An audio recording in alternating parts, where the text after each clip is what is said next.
Marvel Studios akhirnya merilis thriller terbaru Shang-Chi and the Legend of the Ten Rings pada tanggal 30 Juli kemarin melalui TV Sport. Dan di sini juga dijelaskan kapan film Shang-Chi and the Legend of the Ten Rings ini akan segera tayang di bioskop-bioskop kesayangan Anda. Di scene awal, kita akan diperlihatkan adegan pertarungan antara Shang-Chi dan anak buah dari Wenwu yang mencoba untuk mengajak Shang-Chi kembali ke rumah dan bertemu dengan ayahnya yaitu Wenwu. Karena Wenwu menginginkan kalau Simu Liu atau Shang-Chi bisa berada di sisi ayahnya untuk memperkuat organisasi The Ten Rings. Tapi apa yang akan terjadi? Langsung saja kita bahas Universe. Let's break it down.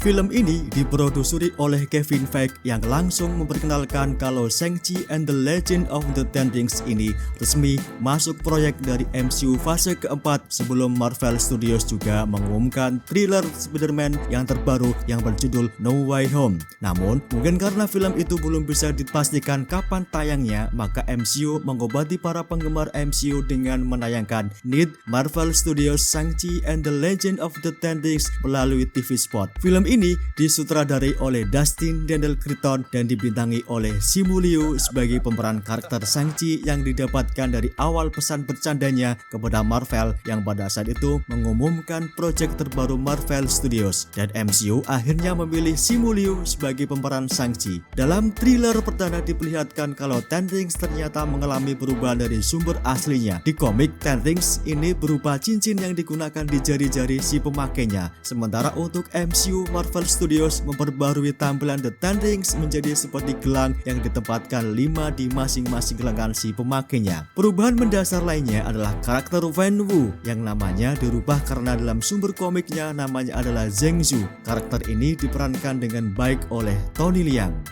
Sang produser Kevin Feige desain tersebut menyampaikan kalau film Shang-Chi and the Legend of the Ten Rings akan mengantarkan kembali kepada kita kalau organisasi Ten Rings bukan merupakan item baru di MCU karena sudah diperkenalkan sejak film pertama Iron Man. Pada waktu itu Iron Man dipaksa untuk membuat senjata baru oleh The Ten Rings. The Ten Rings adalah sebuah organisasi teroris yang didedikasikan untuk menghancurkan perdamaian dunia dengan cara apapun, di mana organisasi tersebut selama ini dikenal dipimpin oleh seorang misterius yang bernama The Mandarin. The Mandarin sendiri rencananya akan ditampilkan dalam film Iron Man ketiga. Namun sayang, The Mandarin yang dimunculkan hanyalah The Mandarin palsu yang diperankan oleh Ben Kingsley.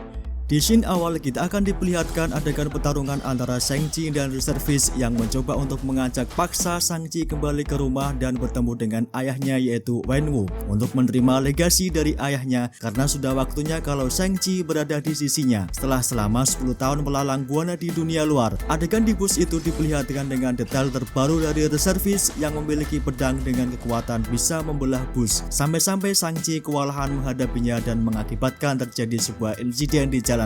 Dari pertarungan itu, akhirnya Katie mengetahui siapa sebenarnya jati diri Simu Liu yang sesungguhnya, karena Katie mengetahui kalau selama ini Simu Liu itu hidup seperti kebanyakan orang lainnya. Scene berikutnya memperlihatkan kalau organisasi Ten Rings ini adalah organisasi yang sangat kuat di dunia, karena pemimpin organisasinya yaitu The Mandarin memiliki kekuatan Ten Rings yang didapatkannya dari mencuri milik makhluk seperti makluman yang mendarat di Tiongkok. The Ten Rings sering melakukan ekspansi penaklukan wilayah kekuasaannya dengan cara yang keji dan jahat. Kemungkinan ini yang menjadikan antara Shang-Chi dengan ayahnya tidak akur dan Shang-Chi malah memilih untuk bertarung dengan ayahnya di scene terakhir dari thriller ini. Ayahnya juga menyampaikan kalau Ten Rings ini memberikan kekuatan dan kekuasaan bagi dirinya dan organisasinya, dan sebenarnya Shang-Chi diajak untuk ikut bergabung dengan ayahnya, namun Shang-Chi menolak karena dia memang tidak suka dengan ayahnya sejak dia masih kecil hingga sekarang ini. Pernah pada waktu kecil, Shang-Chi diajak oleh Wenwu untuk menghajar salah seorang gambler yang kemungkinannya berupaya untuk melawan kerajaan bisnis kriminalnya, dan kemungkinan disinilah Shang-Chi melihat untuk pertama kalinya melihat kekuatan dari The Ten Rings. Disinilah Shang-Chi akhirnya memutuskan untuk keluar dari bayang-bayang ayahnya meskipun sebenarnya itu adalah hal yang sulit. Scene berikutnya Shang-Chi dikejar oleh para reservis suruhan dari ayahnya dan akan berhadapan juga dengan pelatihnya dulu ketika Shang-Chi kecil kecil dipaksa untuk berlatih dengan tekun dan sangat keras, yaitu Death Dealer. Death Dealer sendiri merupakan tangan kanan dari The Mandarin yang akhirnya juga ditugaskan untuk mengejar Shang-Chi yang melakukan pembelotan terhadap ayahnya. Shin diperlihatkan kembali pertarungan dengan para reservis yang akhirnya mengantarkan Shang-Chi dan kawan-kawannya menuju ke pertarungan bebas untuk merebutkan hadiah utama yang seperti dugaan prediksi hadiah utamanya adalah The Ten Rings. Namun mungkin itu terlalu jauh prediksinya karena tidak akan mungkin senjata dari The Mandarin akan diberikan sebagai hadiah dari turnamen pertarungan itu.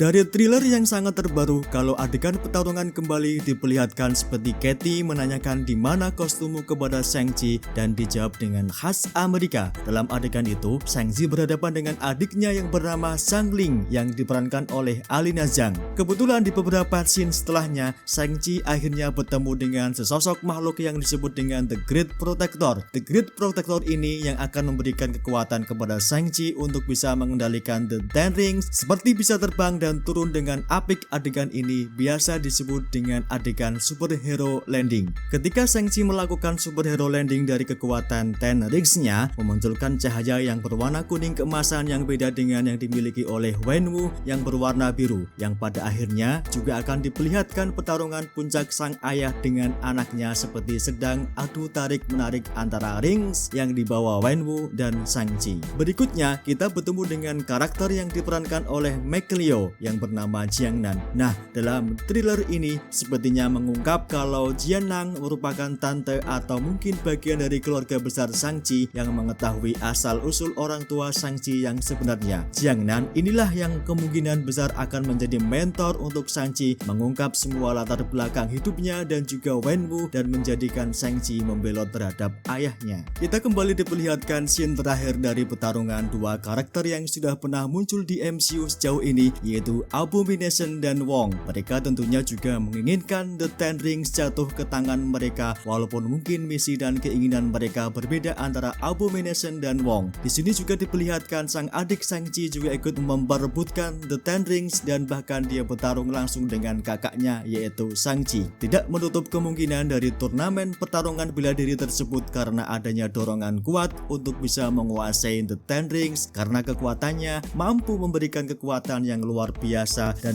mampu memberikan kehidupan abadi bagi si pemiliknya seperti yang dikatakan oleh Wenwu kepada Shang-Chi. Yang jelas pada akhirnya Shang-Chi mendapatkan kekuatan super seperti ayahnya yang bisa mengendalikan Ten Rings setelah pertemuannya dengan The Great Protector, dan pada akhirnya Shang-Chi akan menguasai 5 ring yang dikuasai oleh ayahnya dan berarti Wenwu sendiri juga mempunyai 5 ring yang dimilikinya. Hanya saja ketika pertarungan sengit antara ayah dan anaknya terjadi perbedaan antara Ten Rings yang dikuasai oleh Shang-Chi dan Wenwu. Di TV spot, thriller Shang-Chi ini sudah dilabeli Virgin 13 yang artinya film ini aman ditonton oleh usia 13 tahun ke atas. Mudah-mudahan dari beberapa thriller yang muncul tidak memberikan dampak rating sequel action yang membosankan. Judul yang ada di TV spot dari thriller Shang-Chi ini adalah Need atau kebutuhan, yaitu kebutuhan dari Shang-Chi untuk merebut Ten Rings dan memudahkan misinya untuk meruntuhkan kerajaan dinasti kriminal yang sudah dibangun oleh ayahnya. Yang jelas, sejak perdana film ini dirilis, film ini menjelma menjadi salah satu film yang patut kita tunggu penayangannya di bioskop. Kelihatannya akan cukup menjanjikan dengan visual efek yang tentu tidak akan mengecewakan. Nah, itu dia pembahasan singkat kita mengenai TV spot Shang-Chi and the Legend of the Ten Rings yang akan tayang segera di bulan September nanti. Terima kasih bagi kalian yang sudah menonton sampai akhir. Jangan lupa yang belum langganan untuk subscribe channel ini. Sampai jumpa, see you next time.